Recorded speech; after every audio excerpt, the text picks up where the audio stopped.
자, 사모펀드 금융주에서 1.7천억 원 엑시트, 이거부터 먼저 하겠습니다. 사모펀드가 우리 사회 곳곳을 지금 장악하고 있다라는 이야기인데요. 자, 사모펀드 운용사들이 금융지주 지분을 지난주에 처분을 한 겁니다. 참 타이밍 기가 막히죠. 요번에 진짜 나오기 전에. 그리고 금융주가 폭락하기 전에 이미 팔아치우고, 얘네가 팔아서 폭락한 건지 팔아치우기 그냥 전에 폭락한 건지 그건 모르겠는데 타이밍은 아주 그냥 기가 막히죠.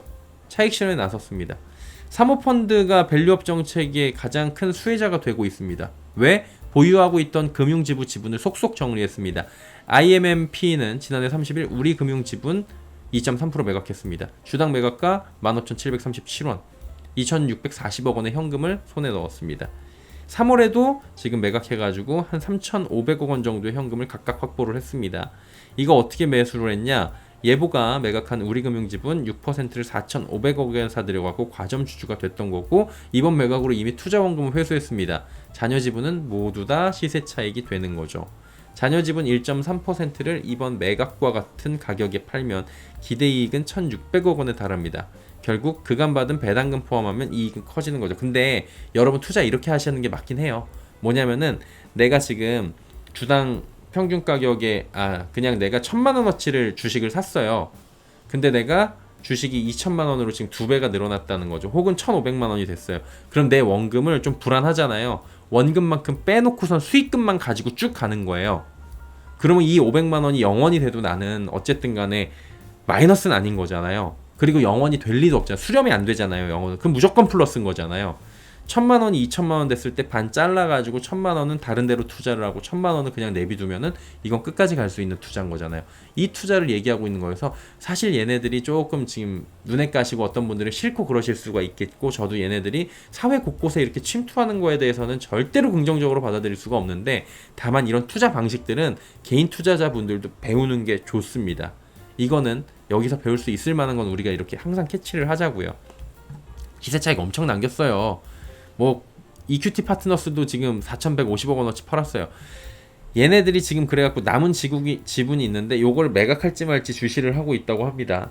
왜냐면은 차익 실현 목적뿐만 아니라 이사회 진입이나 여러 가지 목적도 있었던 만큼 남겨둘 가능성을 제시를 하는 거고, 얘네들이 지금 사모펀드가 또 이제 어떻게 보면은 지분을 가지고 있고 거기에 그러면은 금융지주나 이런 것들에 영향력을 행사할 수 있잖아요. 그런 부분까지도 지금 감안을 한 거예요. 그래서 시세 차익뿐만 아니라 전략적 목적도 있어서 일부는 좀 들고 갈 수 있지 않나 라고 얘기들이 나올 수 있는 거죠. 첫 번째도 이들이 엑시트하는 시점과 주가가 꺾이는지 여부를 확인하면서 투자자들은 대응을 해야 되는데, 얘네가 엑시트한 다음에 주가가 꺾였어요. 그 부분을 우리는 봐야 되는 거죠. 대체적으로 사모펀드건 어디건 대주주라고 불리는 주체가 차익 실현 목적의 대량 엑시트를 하게 되면 시세 변동성은 당연히 생깁니다. 통상적으로 그럽니다. 특히 이번 사모펀드는 전부 팔지 아닐지 결정된 게 아니기 때문에 꽤 많은 금액을 짧게는 3년, 길게는 8년 사이에 엑시트를 또 할 거예요. 그래서 시세의 영향을 향후에 줄 수가 있고, 이건 불안 요소로 이제 남을 겁니다. 왜? 얘들이 언제 팔지가 궁금했는데 이미 팔았잖아요. 그럼 또 자금 회수를 할 수 있다라는 불안 요소가 얘네들한텐 남는 거죠. 그리고 유심히 우리가 볼만한 구간은 장기간 박스권에 갇혀있던 금융주가 오르니까 차익 실현을 바로 때렸다는 겁니다. 자, 여기서 한 가지 더 주목해야 되는 거. 장기간 박스권에 어떠한 정책적 수혜도 받지 못하고 있던 금융주가 하필 대상이 왜 됐을까라는 거죠. 물론 잘한 투자가 될 수 있습니다. 근데 대한민국에서는 관치 아래 외국인들조차 외면하고 슈퍼 초저 PER이라고 초저 PBR이라고 해도 모두가 외면하고 있던 금융주에 대한 대량 투자를 어쨌든 간에 한 뒤에 이렇게 큰 수익으로 엑시트를 했다? 이례적인 거죠. 그런데 금융주의 수익 실현을 하거나 엑시트를 하는 반대로 이런 돌파구가 필요했던 상황이었다면 어땠을까요? 이렇게 한번 보는 거죠. 그냥 지금 샀는데 올라가지고 판 게 아니라 내가 샀는데 안 올라가지고 이거를 올라야 되는 이런 과정을 만들어야 했던 상황이라면 어떤 거냐는 거예요. 그리고 그 필요에 의해 돌파구를 얘들이 직접 만들 수 있었던 상황이라면 어떤 거냐는 겁니다. 선후관계를 잠시 바꿔보면 오랫동안 투자를 사모펀드가 금융주에다 했어요. 이제야 차익 실현을 할 수 있었던 게 아니고 오래 기다림 끝에 드디어 올라서 간 게 아니라 사모펀드 투자를 했는데 얘네가 오랫동안 박스권에 갇혀요. 투자를 했는데 수익이 시원찮아요. 그러면 이제 이것도 수익으로 돌려줘야 되는데 본인들이 쫄리잖아요. 그럼 엑시트를 우린 해야 되잖아. 그럼 어떻게 되겠어요? 핑계가 필요하죠. 엑시트 핑계를 직접 만든 거 아닌가라는 생각을 충분히 합리적으로 해볼 만한 거죠.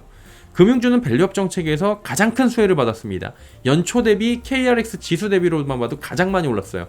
금융주가 제일 많이 올랐어요. 연초 대비해서. 금융권 역시 이자 장사로 엄청난 이득을 얻는 구조인데 이런 이자 장사를 얻는다는 그런 눈총을 피할 수 있겠죠? 그게 뭐였을까요? 밸류업 정책이죠. 그래서 주가를 띄우고 주가가 올라가게 되면 그러면 은행을 향한 손가락질이 멈추게 되는 거죠. 왜? 주가가 올라가니까 환호를 하게 되는 거죠. 묘한 겁니다. 밸류업에 적극 동참하면서 이로 인해서 주가가 올라가고 주주들은 행복할 수 있고 증권시장에서는 이례적 현상이에요. 관심을 갖고 기사도 나오고 당국 역시 우리가 정책을 잘했어. 이렇게 생각을 할 수 있겠죠. 근데 이 과정에서 누구만 좋아요? 결국에는 밸류업이 없으면은 금융주는 상승이 어려웠을 수가 있어요. 그 결국에 환원하라고 그러고 뭐 별소리 다 나왔을 관치인데 이자 장사 비난을 받을 수도 있고요. 그러면 이익이 또 줄어들 수도 있는데 밸류업으로 싹 다 가린 거예요. 그럼 누가 좋아요? 은행이 일단 1차적으로 좋아. 그리고 이들의 이해관계와 맞아갖고 밸류업을 만들었는데 또 이제 밸류업을 누가 만들었는지 모르고 왜 이렇게까지 했는지 모르겠지만 그러다 보니까 서로의 이해관계가 잘 맞았던 게 누구예요? 사모펀드죠. 왜? 은행주에 넣어가지고 은행주 가지고 지금 대량의 시트를 했는데 너무너무 좋은 상황이 된 거예요. 이런 합리적 의심을 해볼 수가 있게 된 상황이라는 겁니다. 정말 우리 사회 곳곳에 기업 사냥, 프랜차이즈 사냥, 가락시장까지 들어와 있어요. 돈 되는 곳은 모든 곳에 침투해 있는 사모펀드. 더 영향력이 커질 겁니다. 이게 결코 일반 금융 소비자들, 국민들한테는 이거 진짜로 득되기 어려운 구조가 될 거니까 이건 진짜 우리가 잘 모니터링을 해야 돼요.